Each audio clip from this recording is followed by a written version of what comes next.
runs through one of the most famous artifacts in American history. You might already know this. For generations, officials worried that one more journey might completely destroy it.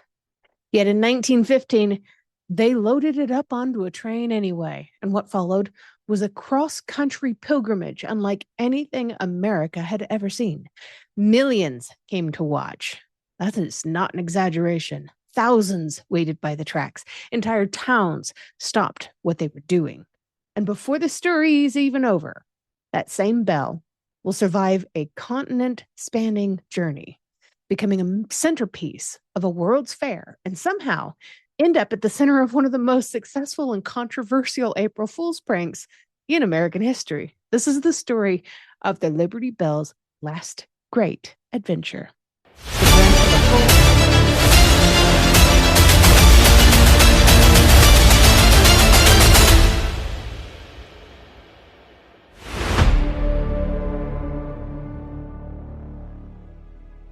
On July 5th of 1915, the Liberty Bell left Philadelphia. At first glance, this does not sound really all that remarkable, right? Bells travel, artifacts travel, museums loan exhibits out all the time, all around the world. In our modern world, valuable objects cross entire oceans aboard airplanes and arrive safely inside climate-controlled containers. But that's not what exactly happened in 1915. When the Liberty Bell departed Philadelphia that summer, it was not just another object being shipped from one location to another. It was a national symbol embarking on a journey that many people believed it should have never attempted. The bell was old, it was damaged and fragile, and most importantly, it was absolutely irreplaceable. If something happened to it, there would be no second Liberty Bell waiting in the reserves. There wasn't one stuffed into a closet somewhere. There would only be a whole lot of regret. And to understand why so many people worried about that trip, we need to step backward even further, long before 1915. The Liberty Bell had already spent decades transforming a historical artifact into something so much larger. Like many famous symbols, its rise to national prominence happened very gradually. There was no single day when Americans collectively just agreed that this bell mattered more than any other bell. Instead, generation after generation attached some sort of personal significance and meaning to it. School children learned stories about it. I went to go see it personally when I think I was about 4 years old. Newspapers referenced it. Politicians would stand behind it to have their photos taken. Artists painted it. Writers celebrated. And over time, this bell became intertwined with ideas of independence and perseverance and national identity. Whether every popular story connected to this bell is perfectly accurate or not matters less than what the bell itself represented, even by 1915. Americans looked at the Liberty Bell and saw a physical link to their nation's past, to their nation's independence. Ironically, one of the reasons that the bell became so famous was because it was damaged. The crack that made it unusable as a bell ultimately made it unforgettable as a symbol. Perfect objects rarely attract very much attention at all, but flawed objects really do. It's the same with people, though, isn't it? Anyway, the crack gave the bell a lot of character. Now, again, it's the same with people. It gave this bell a story. It made it memorable. And yet there was the very feature that made this Liberty Bell so famous also created a practical problem. Cracks have an unfortunate tendency to become larger. If you take, let's say, a piece of paper, and this piece of paper isn't torn, it's not very easy to just pull it apart and tear it. But if this piece of paper has a single tear, it's very easy to pull it from any direction and have it continually tear. It's the same thing with cracks in metal. Metal weakens and stress accumulates. Time reverses direction. Never. Every year that passed increased concerns about the Bell's condition. By the late 19th century, Americans wanted to see the Liberty Bell in person. Reports arrived from expositions and fairs and celebrations and commemorative events, celebrating the nation, celebrating states. Cities wanted the Bell to visit them. A lot of people couldn't travel across the country back then. It was expensive. It was cumbersome. It was wildly expensive. I know I already said expensive, but it was so expensive that it weren't saying it twice. It was expensive. Okay, there's 3 times. Anyway, organizers wanted to display the Liberty Bell. Crowds wanted photographs, and politicians wanted to be able to make their speeches while standing next to this famous Liberty Bell. The bell became a kind of national celebrity of its own, except unlike celebrity, it could not choose where it went. It just went wherever it was sent. Custodians in Philadelphia faced a lot of growing pressure. Every invitation created a dilemma. Refuse a request, and people complained that the bell belonged to the entire nation and that you couldn't hoard it away in Philadelphia. But approved the request, and critics argued that the artifact was being endangered. For a while, travel won this argument. The Liberty Bell appeared at several major events outside of Philadelphia, and this is something a lot of people don't even realize these days. This was over 100 years ago, right? Each journey attracted tremendous amounts of attention. Every single journey also increased conditions about wear and tear. Transportation in the late 19th and early 20th centuries wasn't exactly the gentle ride of a Cadillac. Railroad travel was efficient, but efficiency and delicacy are not always close friends. Vibrations shook train cars constantly. Tracks were imperfect. Long-distance journeys could be rough, even for healthy passengers. The Liberty Bell was neither healthy, nor was it a live human passenger. It was a massive bronze artifact carrying decades of accumulated damage and history. But then came San Francisco. The city had endured one of the most devastating disasters in American history during the earthquake and fire of 1906. This was 9 years prior to the event I'm talking about today. Entire sections of the city of San Francisco completely disappeared, wiped off of the map. Businesses collapsed, homes vanished, families were forced to rebuild if they survived.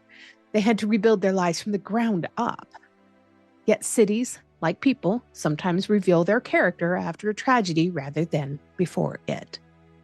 San Francisco rebuilt, and it rebuilt quickly. It rebuilt so confidently. And when plans emerged for the Panama-Pacific International Exposition, the city saw an opportunity not just to host a World's Fair, but to demonstrate how well it could recover from pretty much anything to the entirety of the world.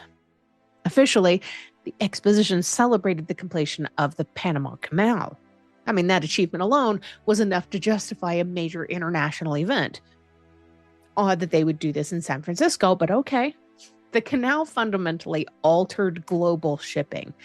Distances around the globe shrank. People didn't have to travel all the way down past the Cape Horn underneath the bottom of South America to be able to bring stuff to the west coast of the United States. Trade accelerated as a result of this. Oceans became more connected than ever before. But yet visitors arriving in San Francisco could not help noticing another message beneath the official one. The exposition celebrated survival and resilience and the ability to recover from disaster and emerge stronger than before. I love this message. This is kind of my own story, in fact. But organizers, because of the message of this World's Fair and what they were trying to show, they wanted the Liberty Bell. So they asked nicely. Of course they wanted the Liberty Bell. The exposition would attract visitors from across the world. Nations would participate. India and Spain and all kinds of different nations would have their own blocks at this World's Fair. New inventions were going to be displayed. Architectural wonders would rise at the waterfront. Yet even amid all that grandeur, few attractions could rival the emotional pull of the Liberty Bell. It represented history and continuity. It represented the nation's past standing right beside its future. Philadelphia officials faced an intense amount of pressure because of this. Many opposed sending the Bell, and some believed another major journey was just way too risky. The crack had already expanded over the years, and additional damage seemed inevitable. Engineers examined the Bell, and experts debated. Newspapers discussed the matter, and public opinion weighed heavily on the decision. Eventually, a compromise emerged, if you can call it that. If extraordinary precautions could be taken, the Bell would be okay to travel. And those precautions revealed just how seriously people viewed the risk of damaging this gorgeous bell made of bronze. Special supports were installed inside of the bell to help stabilize it during transport. I remember seeing some of these as a kid. I don't think I realized that they were from 1915, but they looked like, from my 4-year-old memory, they looked like massive Q-tips inside of the bell structure that were made out of almost like large round wooden dowels with cotton on the ends that were up inside of the bell. I don't know how better to describe it, and I wasn't able to find any pictures of this. My mind and my memory could be completely off. You know how fallible human memory is. And I was about 4 at the time. So anyway, detailed plans governed how this bell was going to be moved. Railroads coordinated a whole bunch of logistics for this, and every effort was made to reduce the stress on this bell. But no amount of planning could eliminate the amount of uncertainty that was also involved. Once the train began moving, events would unfold beyond anyone's complete control. And so on that July morning in 1915, the Liberty Bell began rolling westward. What happened next surprised even the seasoned observers. The bell became the center of a national spectacle. Crowds gathered at stations hours before the train would arrive. Children would wave their little flags. Veterans of the American Civil War removed their hats. Families traveled considerable distances just to watch a train pass that was carrying a famous bell. They didn't even have to see the bell. They just wanted to see the train. And that can sound kind of strange today, but the context is kind of important. There was no television at the time. There was no internet, no live stream. For many Americans, this would represent the only chance that they would ever have to see the Liberty Bell with their own eyes, even if they didn't see the bell itself. But town after town after town after town after town along the way greeted this train. City after city welcomed it, and state after state would celebrate it with flags and banners and songs and bands. The journey became something so much larger than just transportation. It became a pilgrimage of sorts. Newspapers followed the bell's progress almost like reporters tracking a presidential campaign. Stories appeared that were describing crowds and ceremonies and speeches and emotional reactions. People didn't just observe the bell, they responded to it. Early citizens who remembered the Civil War stood beside the young children who were learning national history for the very first time. Veterans and immigrants and laborers and businessmen and teachers and farmers all found themselves standing together along railroad tracks, waiting for a glimpse of one single brass object. And that shared experience was really important to a lot of these people. America in 1915 was changing rapidly. Industrialization transformed cities. Immigration reshaped communities. Technology altered everyday life. The nation was growing and expanding and modernizing at extraordinary speed.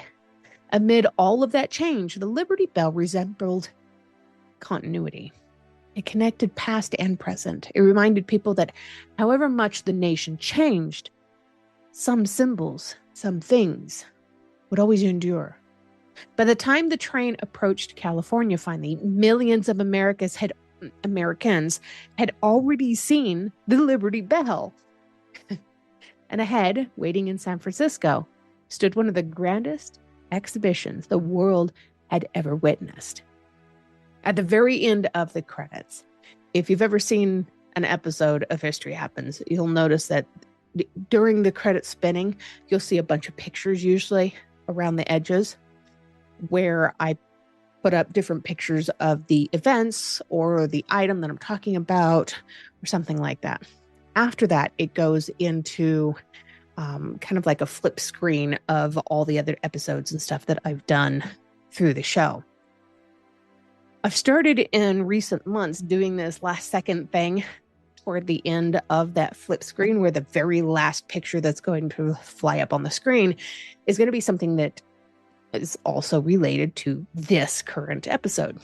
And today, I have something very, very interesting. It's actually an early 1900s image of this exhibition hall in San Francisco. And right underneath that is the grounds plan. I'm looking at a map of it over here, so that's why my eyes keep going over here. The grounds plan of the Panama-Pacific International Expedition of Exposition of San Francisco in 1915. It's really interesting. If you get a chance to check that out, definitely stick around for that part. So this way you can see what I'm talking about when I say this is one of the grandest exhibitions the world has ever witnessed. It really was stunning. Rivaled in my mind only by the World's Fair of Chicago in the late Victorian era. Just absolutely stunning, both of them. So the Liberty Bell's crossing through cross country. The journey was finally over. It had reached its destination. Its most famous days in California were about to begin, though. The exposition itself was astonishing. Visitors arrived to find these gleaming palaces and sweeping avenues and grand exhibits and gorgeous displays from around the world. It was designed to celebrate the completion of the Panama Canal, but there was another story woven quietly throughout the building and in every single crowd. Also in the credits, up in about this area, you're going to see what looks like an avenue heading towards a glass-domed building. Absolutely stunning. This is an image from the exposition of 1915. Definitely worth checking out. Absolutely beautiful. So less than a decade earlier, much of San Francisco had been reduced to nothing but rubble and ash. Now this city was standing before the world and declaring that it was still standing. Not only was it still standing, but it was rebuilt, and it was absolutely just stunning. And there's something so deeply human about that kind of declaration, about that kind of restoration. Cities don't heal, but people do.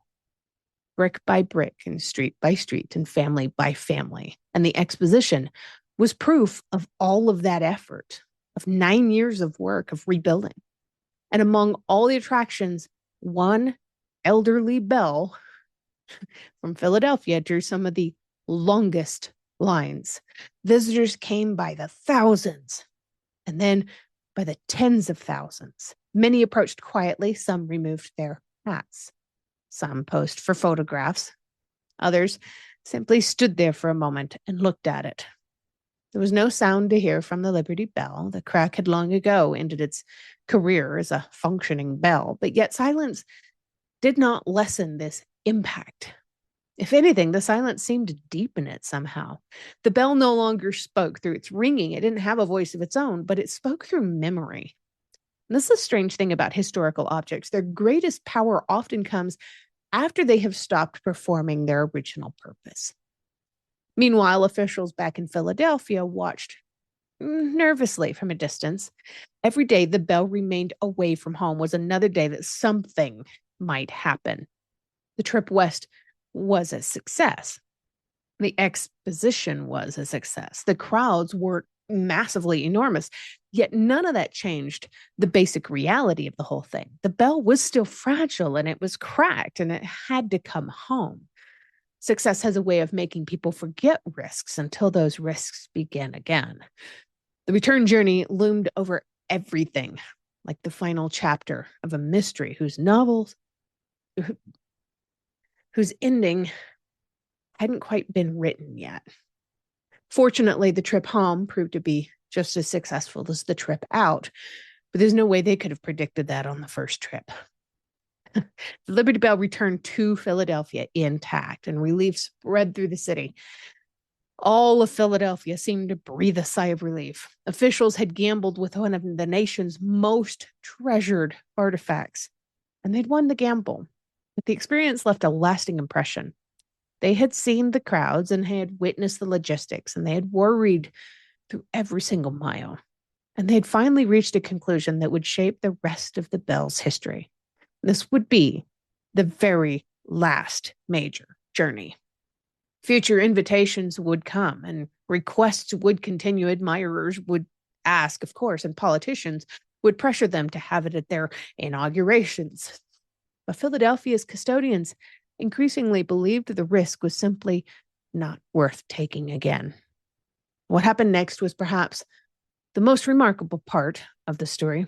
The Liberty Bell never traveled again outside of Philadelphia. Since 1915, 2 different world wars have come and went. New presidents have taken offices. Airplanes replaced trains as the dominant form of long-distance travel across land. Humanity reached the moon. Computers started showing up in everybody's homes. The internet connected the world, and through it all, the Liberty Bell stayed exactly where it was. The journey that began on July 5th in 1915 truly becomes its final great tour. The Bell had crossed the entire continent and would spend the rest of its life remaining still, basically in retirement. And yet history occasionally has a sense of humor. I love this part of the story. In 1996, nearly 81 years after the Liberty Bell's famous journey, Americans woke up on April 1st to an astonishing announcement. Taco Bell had printed that they had purchased the Liberty Bell. Newspapers carried advertisements declaring that the treasured national symbol would now be known as the Taco Liberty Bell. And for a few glorious hours, confusion spread across the country like you wouldn't believe. I remember this. I was 16 years old. People called the museums. They called the government offices. Some were outraged. Some were completely bewildered. There was so much confusion, so much anger. And apparently, some accepted the claim without much hesitation. The National Park Service fielded a flood of inquiries. Eventually, the truth emerged. It was an April Fool's prank, of course. It was April Fool's Day, a very successful April Fool's prank. In fact, it became one of the most famous marketing stunts in American history. Somewhere, one suspects the ghost of a newspaper editor was probably just taking notes. And so the story comes full circle. In 1915, millions watched the Liberty Bell travel across America because they feared it might never travel again. They were right. That journey became its last. The Bell survived changing governments and changing technology and changing generations and changing centuries. It survived because people finally decided that preserving it mattered more than displaying it. Today, visitors still come from around the world to stand before that cracked piece of bronze and reflect on what it represents. It no longer crosses the continent. It doesn't ride in special trains. It no longer tours the world fairs. But perhaps that's fitting. After all, some treasures become more valuable when they stop moving. The Liberty Bell spent centuries trying to make history be heard, and in the end, its silence became the loudest ring of all. So what do you think says more about a nation's values, the symbol it proudly displays, or the sacrifices it makes to preserve them for future generations to see? Even though people don't really go to see it very much anymore. And hey, if you enjoy stories like this, make sure you follow the History Happens Facebook page for more deep dives into history's most fascinating moments and artifacts, and subscribe to the podcast so you never miss an episode. Every subscriber helps. I love hearing from you guys. So don't forget to leave your answers to that question in the comments on YouTube or on Facebook. Thank you for watching.